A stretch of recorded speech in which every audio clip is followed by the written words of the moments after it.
अस्सलामुअलैकुम दोस्तों। आज का ये वीडियो बहुत दिलचस्प है, इसलिए वीडियो को पूरा देखिए। एक औरत कहती है कि मेरा आदमी किसी वजह से लंबे समय के लिए गायब हो गया। उस वक्त मैं एक काम उम्र बच्ची की माँ भी थी, जबकि मेरा बूढ़ा बाप भी मेरे साथ ही रहता था। हमारी गुर्बत और मुफलिसी बहुत ज़्यादा थी और अक्सर हमारे घर में खाने को कुछ भी नहीं होता था। अगर हम दिन में कुछ खा लेते तो रात में हमें भूखा ही सोना पड़ जाता था। सब्र के साथ हम लोग हर हाल में अल्लाह का शुक्र अदा करते थे। एक रात तो भूख और प्यास ने हमारा ऐसा इम्तिहान लिया कि इससे पहले कभी भी नहीं लिया था। मेरी बेटी को बहुत तेज बुखार आ गया था। बच्ची का बुखार इतनी तेज था कि मई और मेरे वालिद अपना भूख प्यास सब भूल गए। ऐसी बेबसी और लाचारी इससे पहले कभी भी नहीं देखी थी। बेकरारी जब हद से ज़्यादा बरैज गई तो मुझे अल्लाह ताला की वो कॉल याद आ गई कि भला कौन बेकरार की सदा कबूल करता है।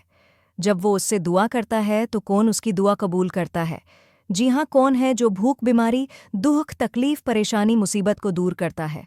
सब सोचकर जब मैं सुबह को उठी और वज़ू किया, पानी से पट्टी भीगाकर बच्ची के सर रखी, अल्लाह के हुजूर नमाज के लिए खड्डी हो गई। 2 रकात नमाज पढ़ने के बाद हाथ उठाकर बच्ची के लिए दुआ की और फिर उसके माथे से पट्टी उतारकर दोबारा पानी से भिगाकर रखी और फिर नमाज के लिए खड्डी हो गई।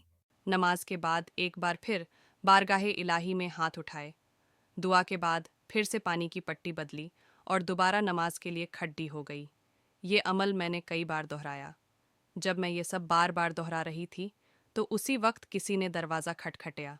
मेरे वालिद और मैं हैरान हो गए कि भला इतनी रात को कौन आ सकता है।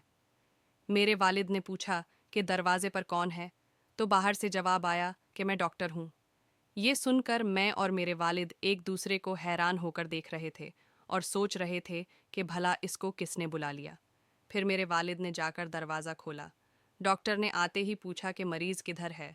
हमने सादगी से बच्चे की तरफ इशारा कर दिया। डॉक्टर ने बच्ची को चेक किया, फिर कागज़ पर दवा लिखकर मेरे हाथ में रखते हुए बोला, लाइए मेरी फीस, लाइए, मैं अब चलता हूँ। मैंने धीरे से डॉक्टर से कहा कि डॉक्टर साहब, मेरे पास आपको देने के लिए पैसे नहीं हैं, बल्कि हमारे घर में तो कई दिनों से खाना भी नहीं है। मेरा ये जवाब सुनते ही डॉक्टर गुस्से से बोला कि अगर तुम्हारे पास मुझे देने के लिए पैसे नहीं हैं तो मुझे आधी रात को फ़ोन करके क्यों बुलाया, मेरी नींद क्यों ख़राब की। तुम लोगों ने डॉक्टर के मुंह से टेलीफोन की बात सुनकर मुझे लगा कि डॉक्टर शायद गलती से हमारे घर में आ गया है। मैंने हिम्मत करके डॉक्टर को जवाब दिया कि डॉक्टर साहब, हमने आपको फ़ोन करके नहीं बुलाया है, बल्कि हमारे पास तो टेलीफोन ही नहीं है। ये सुनकर डॉक्टर ने मुझसे पूछा कि अच्छा, क्या ये मंसूर का घर नहीं है? तो मैंने जवाब दिया, नहीं डॉक्टर साहब, मंसूर का घर तो हमारे बराबर में है। ये सुनकर डॉक्टर थोड़ा खामोश हुआ, फिर हमारे घर से निकलकर हमारे पड़ोसी के घर चला गया और हम शर्मिंदगी से खामोश बैठे रहे। थोड़ी देर ही गुजरी थी कि वो डॉक्टर एक बार फिर हमारे घर में आ गया। आंखों में आंसू और धीमी आवाज़ में बोला कि अल्लाह की कसम, मैं तुम्हारे घर से उस वक्त तक वापस नहीं जाऊंगा जब तक तुम्हारा पूरा किस्सा न सुन लूं। तो मैंने उस डॉक्टर को अपना पूरा किस्सा सुना डाला कि किस तरह मैं बच्ची के सर पर पानी की पट्टियां रख रही थी और अल्लाह से दुआ मांग रही थी। डॉक्टर जल्दी से उठा और बाहर चला गया और हमारे लिए रात का खाना, बच्ची की दवाएं और कुछ घर की ज़रूरतों का सामान लेकर आ गया। और उसने हमें ये कहा कि उसकी तरफ से हमें हर महीने कुछ पैसे उसको उस वक्त तक मिलते रहेंगे जब तक अल्लाह चाहेगा सबक। जी हाँ, ये अल्लाह पर भरोसे की कहानी है मेरे दोस्तों। चाहे कैसे भी हालात हों, हमें अल्लाह पर भरोसा रखना चाहिए। यकीनन जो लोग अल्लाह पर भरोसा रखते हैं, अल्लाह पाक उनकी मदद ज़रूर करता है।